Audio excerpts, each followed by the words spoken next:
This is the Become the Lion podcast.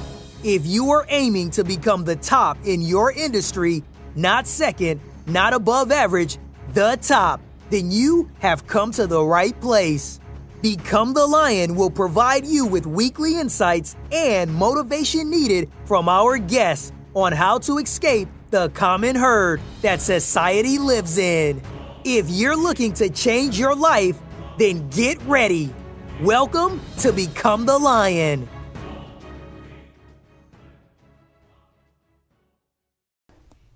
Hi, this is Trevor and Nicholas for Become the Lion, and today on the show we have Chris Bailey. And Chris, for our audience out there who might not know you, do you mind giving them some context on who you are and what you're doing right now? Yeah, man. Well, my name's Chris Bailey, which I think you've already covered in the intro. But I'm into productivity. You know, some people have normal interests like cooking and reading and music, but for some weird reason, I've always been wired to think about productivity. It's kind of a loaded term, right? People think of productivity and they think of something that's so cold and corporate and all about efficiency, but I simply see it as how much we accomplish over the course of the day, and more than that, accomplishing what we intended to do in the first place. And so that curiosity has followed me for the last decade or so, up until the point I started a productivity project where I experimented with the idea for a year, which later turned into a book.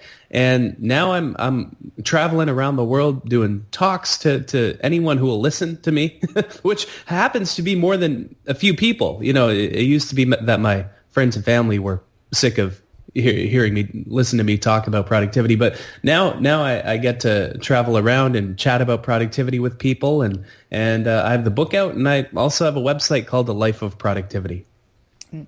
How did you get started in productivity? I think it was when I first picked up a book. It's called Getting Things Done by a guy named David Allen, and it's one of my favorite productivity books out there, and probably the favorite because it's what got me curious about this idea of productivity in the first place. But both my parents are psychologists, so maybe that's a bit of why I'm messed up today and why I became curious about productivity. And I'm actually reading that book by David Allen right now. It's a good one, eh? Oh, it's excellent.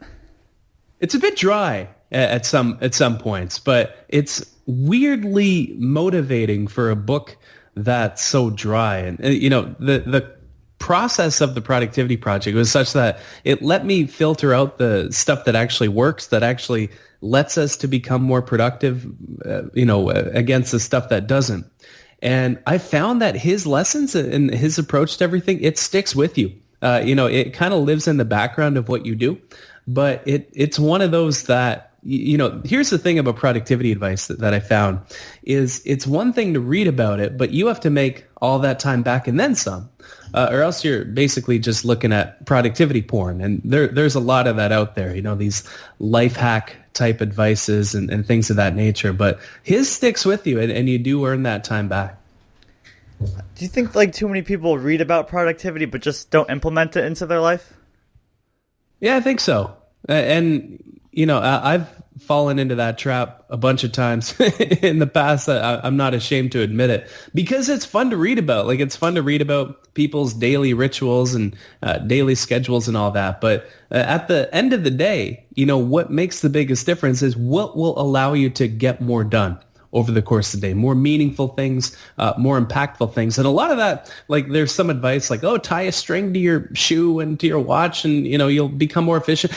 Things of these life hack type pieces of advice usually don't really hold their weight. Was there anyone that you studied particular, or any routine that stood out to you?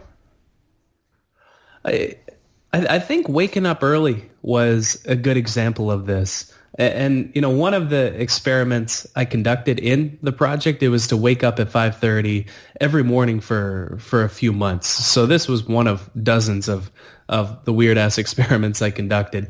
And because there's all this advice out there, you should be this, Trevor, you got to be this early bird who gets the worm and wakes up super early to meditate and work out at the gym and, eat a big breakfast before the rest of the world even wakes up.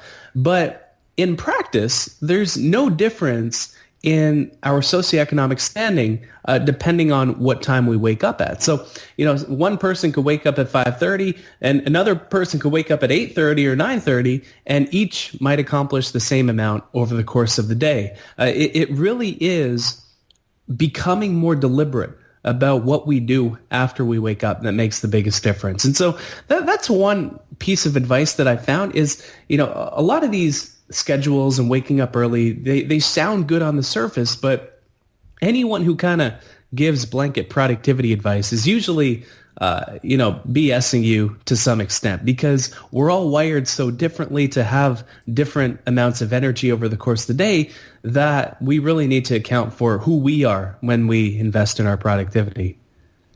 How do you think someone can find the best hours to work? You have people who might be night owls who think they're morning people, and vice versa. I think what it comes down to is charting our energy levels. Another one of the experiments I did, it was to chart how much energy I had out of 10 every single hour for I believe it was 3 weeks. And so I cut out caffeine, I cut out alcohol and sugary drinks. I ate small, frequent meals so that wouldn't spike my energy levels. I woke up and fell asleep naturally. And I found that with remarkable consistency that I had more energy between the hours of 10 a.m. and noon and 5 p.m. and 8 than I did in any other hour over the course of the day. And this isn't, it's kind of a bitch to do, cutting out all these different things that we consume habitually, but it's worth the effort 100 times over. And I think a lot of us, if we just reflect on how much energy we have over the course of the day, we can observe these ebbs and flows. We may not know exactly when our peak productivity hours are, which me and a few other people, we call this the biological prime time that we're wired to be most productive in. But you probably have some general sense over how much energy you have over the course of the day and when your energy peaks. If it's a slog to get out of bed every morning and you work late into the night and you do your most productive work then, those are probably your peak productive hours and not waking up in the early hours of the morning. Did you happen to notice a difference in yourself when you woke up naturally versus waking up with an alarm clock? I did. And I think waking up naturally, it's kind of oversold, because if we slept as long as a lot of us wanted to, we'd sleep for 11 or 12 hours every day, which I probably would. Some people are wired differently, but I'm wired that way. And it goes to the idea that productivity is a process of becoming more deliberate about how we work and about how we live our lives. And that includes waking up as well. And so what I think, I have a theory. I haven't done any scientific studies or longitudinal studies to back this up, but I have a theory that it isn't what time we wake up at that makes the difference in how productive and successful we are by traditional measures. It's whether or not we're deliberate about when we wake up. And so that's what I'd really stress, whether it comes to working more intentionally over the course of the day, or even waking up and starting the day intentionally in a well thought out way. That's really, I think, where the biggest room is for gains. Do you have any recommendation for our audience, for like unproductive habits that they might have that are small that they would be able to overcome easily? I think the most unproductive habit we can possibly have is to work on autopilot throughout the day. So, where we use our email inbox as a to-do list, when we kind of wait for work to come our way instead of setting the course for us. And this autopilot mode, where we just kind of work in response to what comes our way, it's our least productive mode, because we don't choose what we intend to work on in the first place. And that's, I think, where the biggest room is for gains. And my favorite rule for getting here to make things, practical for people, which is always nice, is called the rule of 3. And it's my favorite productivity tactic out there. And it goes like this. At the start of the day, you fast forward to the end of the day in your head and you ask yourself, by the time this day is done, what three main things will I want to have accomplished? And it works because it's so difficult to remember what's important when you're in the fray of work over the course of the day. But there's something ingrained in this number three where we're wired to think in threes. So we grow up immersed in stories like the Three Little Bears, the Three Blind Mice, the Three Little Pigs. We divide stories into threes, the beginning, the middle, and the end. We award 3 Olympic medals. The list goes on and on and on. But for some weird reason, our brain is wired to think in threes. And we can use this to our advantage when setting intentions over the course of the day. And just because we have 15 things on our to-do list, that doesn't mean that all of those things are created equal. There are some through which for every minute we spend on them, we accomplish a disproportionate amount. And these different tasks in our work, they have different levels of meaning. They're different levels of productivity because we accomplish infinitely more when we work on a budget or when we work on a report than we do watching Netflix. And so when we weigh these things against one another in the morning, we can set the course for the day ahead. And this is, this is another thing that I found to be true about productivity advice is the best productivity advice is the stuff that you'll actually do. And the rule of three, it's so simple. It takes just a few minutes every morning. So it's not this big complicated system that you have to wedge into your life. It's this it's a simple ritual, but it's one that lets you step back and consider your limits that day, and it only takes a minute. I was looking at your experiments that you've done last night, and do you mind explaining some of them that you've done to our audience? Yeah. Where would you like me to start? What one kind of caught your eye? The 10 days in isolation really caught my eye. Have you done that before? Do you often live in isolation? You can be honest. I've done like 2 days, and that was a lot. Man, I do these like meditation retreats where you go for a week without making eye contact or talking to other humans, and that can be long too. But yeah, lived in isolation for 10 days. That was a memorable one out of these dozens of them because it's remarkable. And you think, okay, what the hell does living in isolation have to do with productivity? But it's remarkable the difference that having constant levels of social interaction have on our productivity. Nothing will make us more motivated or engaged with the work that we do than surrounding ourselves with people that are motivated as well, and that kind of make us happier throughout the day. And even if you look at I'm tripping over that word constantly, longitudinal studies that look at the impact that social interaction has on our health, it's up there with obesity as contributing to causes of death and causes of living longer when we have enough social interaction. There are some other ones on that list. I'm just kind of trying to think because it was a while ago that I did a lot of these, but using my smartphone for just an hour a day for 3 months, waking up at 5:30 was my probably least favorite because I absolutely hated that ritual. I'm wired to have energy later on in the day, not like springing out of bed. Gaining 10 pounds of muscle mass, watching 300 TED Talks in a week. So these are all kind of designed to allow me to, experiment and get my hands dirty with a lot of the productivity advice out there. I saw one. Was it that you meditated for 35 hours in 1 week? Yeah. What was that? Have you one tried like? Meditation? I do meditate. Yeah. It's a remarkable practice. And I've over time, it's a struggle to implement a meditation ritual into your life.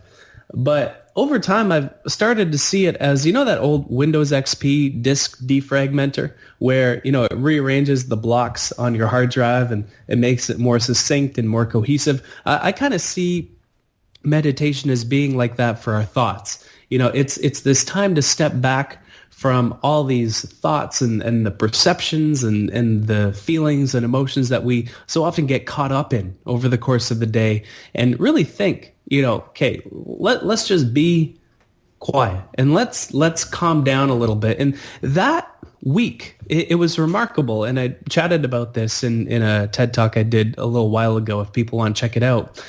This experiment was remarkable in changing the way that I thought about productivity, because I figured, if I meditate for 35 hours this week, I'm going to have realistically about 25 hours to do work, and I won't be all that productive. But what I found in practice was that because I had less time, but I had a remarkable clarity of focus, I was able to accomplish about the same as in a regular week when I meditated all the time. And that's not realistic to keep up naturally, because, it had the effect of a deadline as well, where, when I had less time to work, I expended more focus and energy over that time too. But it's remarkable the clarity that meditation will give you, and how it just allows you to clear the brush in your thoughts. And 35 hours in a week, it's probably not realistic for most people, but working a simple meditation ritual into your life, even a few days or even for a few minutes every day, can make a world of difference, as I'm sure you probably found. Yeah, no, I love it. I've been doing it for about like 2 years, and I just do it for 10 minutes a day, and it's just, the results have been amazing. What kind of tangible things have you noticed? I just noticed I can control my thoughts and think more clearly. I feel like before, life used to just happen to me, but now I can control it better, and I'm not as negative and stuff. Yeah, it has huge effects on our mood, which also affects our productivity. Happier people are, I believe, 31% more productive than people who are in a neutral or a negative state. And it has remarkable effects on our focus as well, that people who meditate more have more control to not get distracted and interrupted in the moment. We still get interrupted, but we get back on course quicker. And this is, I think, one of the myths about meditation is people say, I don't have time to meditate. It's such a luxury to sit on a cushion for a few minutes a day, and I don't have time for that. But you make that time back and then some, because it's one of the best productivity tactics out there, because you focus deeper. And you get into this kind of hyper-focus state as you're working over the course of the day.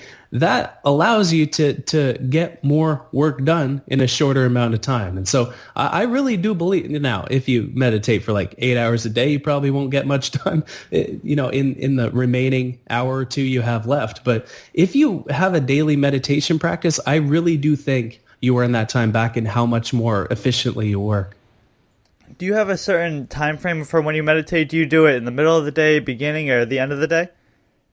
Well, what I do is when I find my energy waning over the course of the day, I have a meditation cushion that's 2 feet away from me. I'm in my office right now. I have a weight set on one side and the meditation cushion on another, which are my two kind of break activities. But what I do, and it's probably not the best advice to give, but I find it works for me. Usually if we have a constant time that we meditate at, like when we get home from work or right after we wake up, that makes the biggest difference. But I have a big ass whiteboard in my office. It's massive. It's 15 feet across by 10 feet.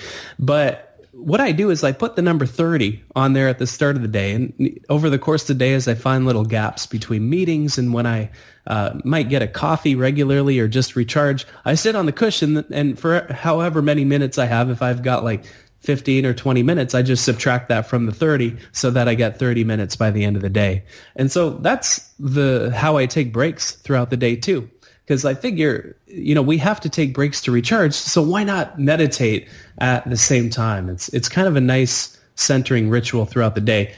Most people, I would think, don't have the freedom to have a meditation cushion in their office, but I know a lot of folks out there have prayer rooms or gyms at the office or quiet rooms that we can do that in.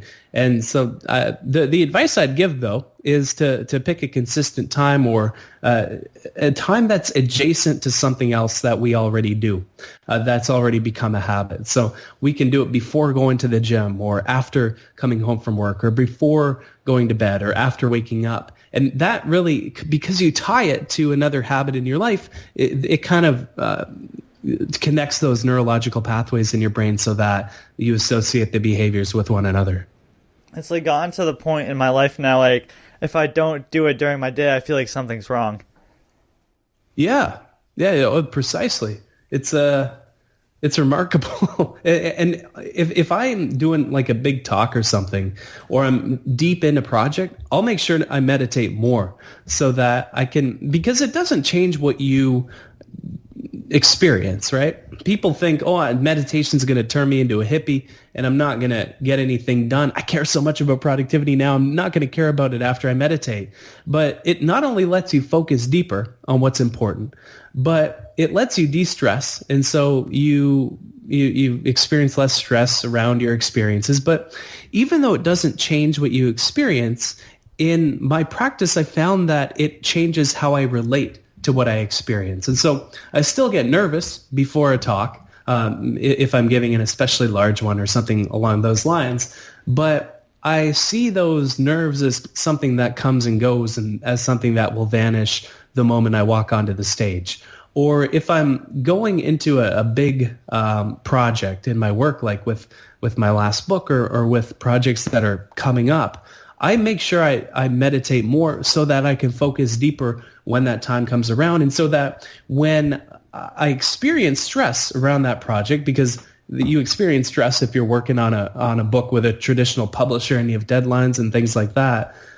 When I experience that, I not only experience it to a lesser extent, but that it doesn't bleed into the other elements of my life. So yeah, I totally find that too.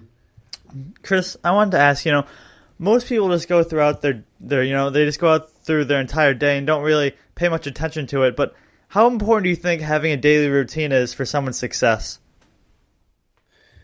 I think it depends what you put in the routine, but I think our habits that constitute our life are more important than a daily routine. But I think, there wouldn't be much of a distinction between a really good routine and a really good set of habits, simply because the strongest habits are so often tied to a time of our day. And so I guess I'm thinking out loud as I answer this question, but I think the two are crucial. There are some, that said though, I know a lot of highly creative people that don't have a routine because that disorder and that randomness leads to a lot of serendipity in their work. Like a lot of the successful designers I know don't have a routine and they love it because of that. They travel all the time. They get lost in their thoughts, and that's okay. And I think, the extent to which a routine can help us is largely dependent on how much creativity and how much focus our job requires, because the two are anti-correlated in a lot of different ways on a neurological level. We have kind of a creativity network that we experience when we're daydreaming, and a focus network, which is our task. I'm nerding out a bit too much here, I know, but our task positive network, which are kind of anti-correlated in our brain. And so we can't be in both modes at the same time. We can either be lost in a daydreaming mode, or we can be focused on something that's in front of us. But I think the extent to which a good set of habits is important, and a routine is important, largely depends on how much focus our day requires. And I think that's true for most people. Most people fall into a category where if they bring a deeper level of focus to their work, they'll accomplish more, as opposed to, having more random thoughts. So I think it's largely important for most people. Again, it goes back to that blanket productivity advice point, though. There's a lot of advice that says, wake up early to be more successful, but the research doesn't back that up. There's no difference in socioeconomic standing between somebody who wakes up early and somebody who wakes up late. And I would argue that habits are the same way. It depends what habits we have. It depends whether that fits with our life, or if we have a job that requires a lot of creativity and that's making us too rigid. So it really does depend on the life that you want to live. Do you think when someone... Does that make sense? I don't know. Yeah. I don't know if that makes sense. Yeah, no, that definitely makes sense. But I just wanted to ask, let's say someone wants to implement a new habit into their life. Do you think that they should just do one habit at a time, as compared to trying to just put all these different habits into their life? It depends how much you want to do the habit. There's a lot of research on, 21 days it takes to make it, but that really, it's been invalidated quite frequently. But it depends on how much you want to do a habit. If you find a deep meaning for something that you want to do, it's going to be easy to make a big shift in your life. And you probably know a lot of people who, maybe quit smoking overnight or totally changed their diet because they hit some point of capitulation.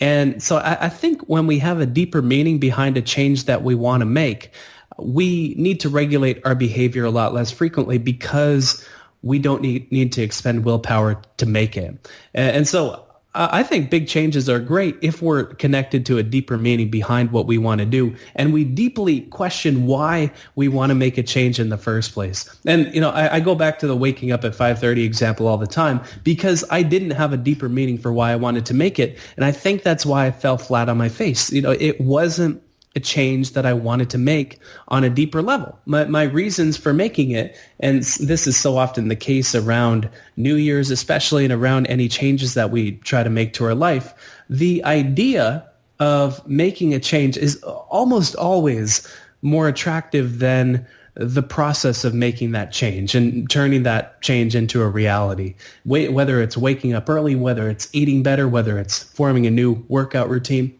There's, I guess. I forgot the original question because I go off on these tangents, but it's, what was the question? I just asked you, do you think people should implement like one habit at a time or try to implement like multiple habits at once?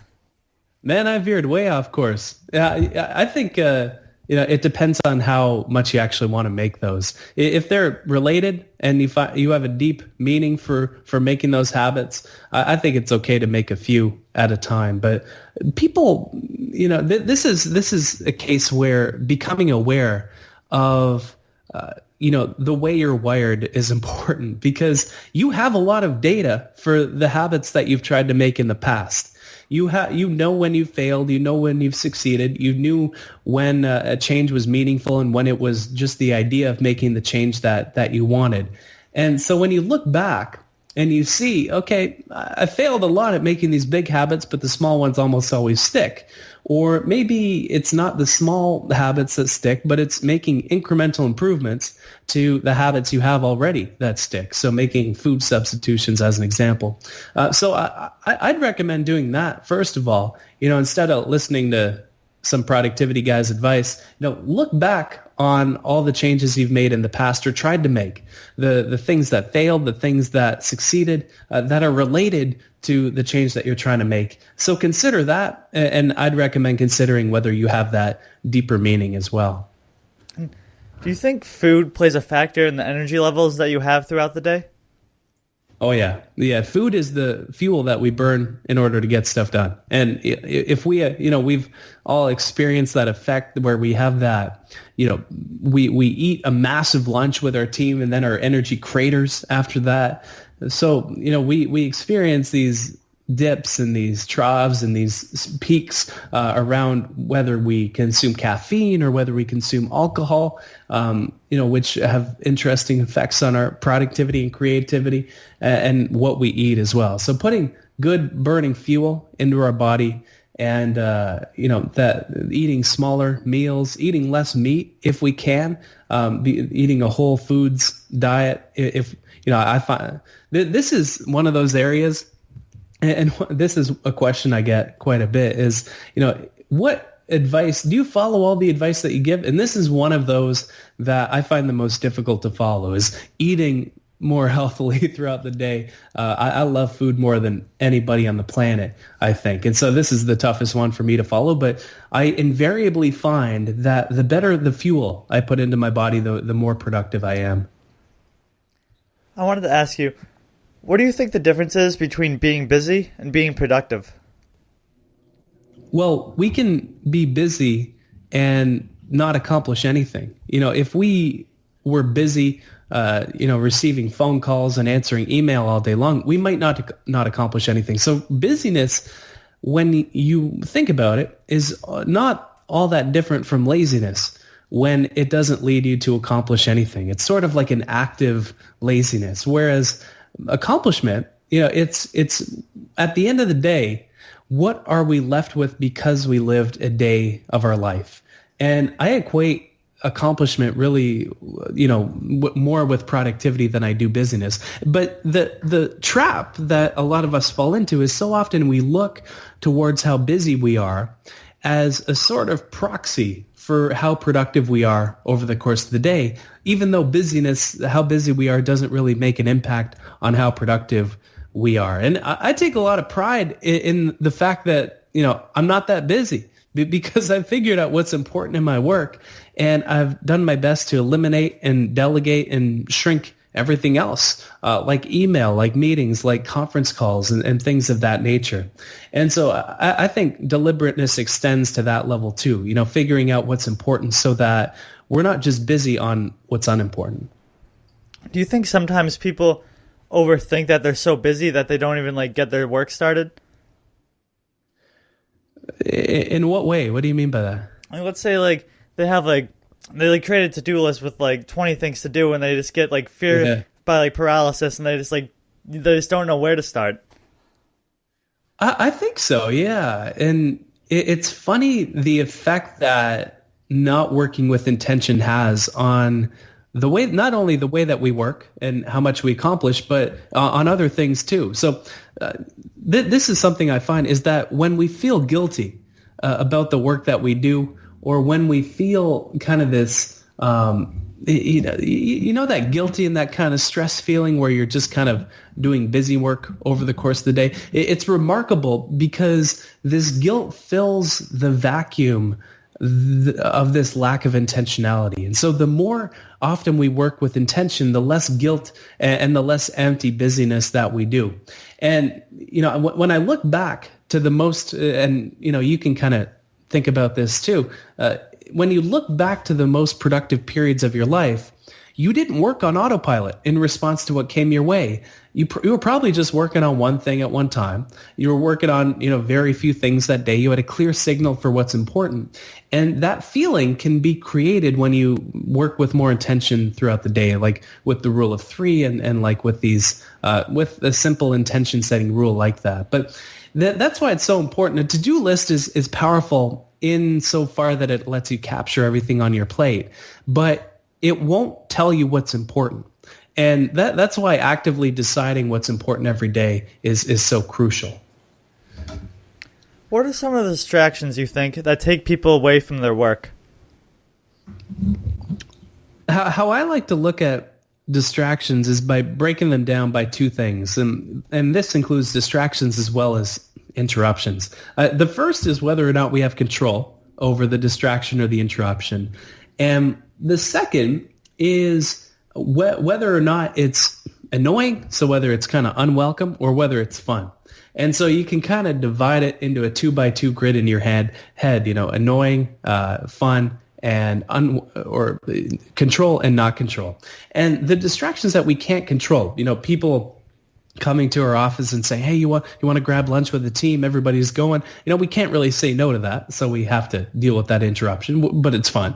And the ones that we can't control, like loud coworkers or annoying coworkers, we have to kind of deal with those and get back on track. So we can't control all of the distractions and the interruptions in our work, but we can change how we relate to them when they come up. But the ones that we can control, like email alerts or text message notifications and our cell phone buzzing throughout the day, my cell phone never makes a sound unless I'm getting a phone call. And I think about 5 or 10 people know my phone number that I keep in my office. And so that lets me channel all these distractions and these interruptions and deal with them when I happen to check the time, which is when I pick up the phone. And we can, for the distractions we can control, we may not be able to deal with them after they come up. We might get derailed every time we see an important message or notification. But distractions are infinitely easier to deal with before they come up rather than after. Because in the moment, a message that we get from our ex on Facebook will always be a more enticing thing to read than a work report, and we'll almost always be derailed by those types of distractions. But when we don't know that they arose in the first place, we're able to deal with them and get back on track pretty quickly. Do you happen to use any tools or techniques to help manage your time? Yeah. Well, I use a calendar, which my assistant has access to, so she can coordinate interviews and things on that nature. But that's mostly the thing that I use to track my time. I make sure I block out my biological prime time in my calendar every day, so that I can reserve that time for my most important and meaningful commitments. And that's really all I do. I use a calendar, which a few other people have access to. Chris, this interview has been excellent so far, and now we're going to enter the Lions round. I'm just going to ask you a couple of quick questions before we end the show today. Awesome. It's been good so far, so it could still fall apart. You never I know. hope not. We'll see. Is this like a rapid fire thing? Is that like, is that what that means? Yeah, you can. The Lions den? Yeah, usually we have you answering like a question or two. Usually if it's like one word, it gets a little bit awkward. Okay, cool. What would you say to someone who's just starting out and going after their dream? You have to know what you want and why you want it. And I think a lot of dreams that people have, they don't know why they want to achieve that. A lot of them sound good. Like, I want to make a lot of money. And, I want to have a sexy ass girlfriend and like a massive house somewhere. But really ask yourself why you want these things. Like, what will you do when you get all that money? What will you do with that house? Why do you want what you want? And the reason I say this, and it might sound a bit kind of counterintuitive, is that most people, when you ask them to question why they want what they want, they have no idea. They pick what sounds good. They pick something that, and it's kind of an uncomfortable topic with a lot of people, but that stems from an insecurity that they have that they need to address. And so I think that's a good place to start is, why do you want that dream? And, if you find a deeper meaning, it's connected with something that you value, you want to help people by achieving it, then go out and do it. But I think that's kind of the best possible place that you could start. Do you happen to have 2 or 3 books that you recommend for our audience to read? Yeah, I think Getting Things Done is a great book. We've chatted about it a couple times. It's a bit dry, so in my book I try to summarize that advice and other advice in a more exciting way. But I'd start with Getting Things Done, as well as The Happiness Advantage is another really good book, because we so often forget about our happiness as we invest in our productivity and as we try to achieve what we need and what we want. And so it's kind of like it's a reminder, but it's also pretty tactical. It's not one of these kind of corny self-help books that will promise us a million things and, will motivate us as we read it, but we'll forget about everything we read. It's more of a practical, tactical read. And Chris, last question of the day. Where can our audience find you? Yeah, my book is called The Productivity Project. It's available in any bookstore around the world, which is really cool. We got a few translations on the way as well. And my website is alifeofproductivity.com, and I write a weekly column there. So those are probably the 2 best places that somebody can find me. And Chris, I'd just like to say thank you so much for taking the time today to speak with our audience. Oh, you bet. Thanks for having me. Thanks for listening to Become the Lion. Everything from today's show will be in our show notes on our website. Don't forget to subscribe and leave a review on iTunes. Till next week, don't stop grinding.